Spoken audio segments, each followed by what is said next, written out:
The crisis of crumbling old school buildings continues to plague the Detroit Public Schools Community District.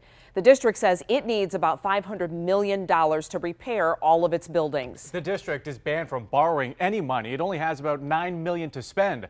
7 Action reporter Kim Russell sat down with Superintendent Nikolai Vitti to take a look at his plan. To understand the problem, you have to know the history.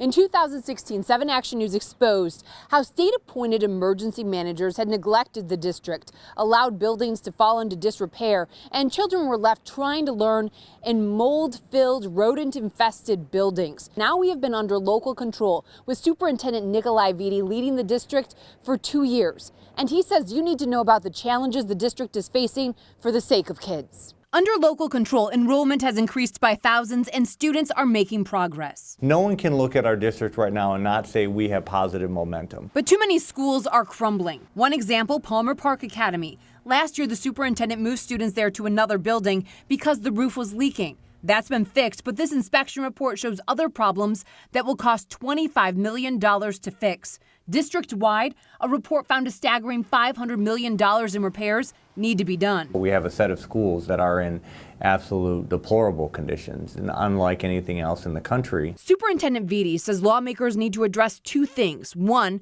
how schools are funded in our state.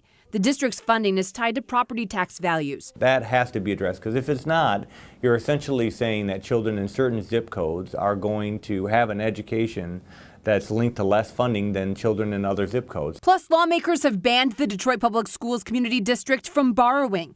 As a result, this year it has only $9 million to spend on building repairs. In order to just start to put Band-Aids on gushing wounds right now. Over the years, there have been a group of lobbyists, with the support of some lawmakers, open about their goals to orchestrate the end of the school district. Their goal is to outsource education through a voucher system. It's something they want to see statewide. Superintendent Vitti says it is not a conspiracy theory to say there are still some who want that to happen. If lawmakers are not willing to think out of the box to give us more access to capital, whether it's through borrowing or more revenue to deal with capital improvements, then it is about ensuring that DPSCD can't be successful. In Detroit, Kim Russell, 7 Action News.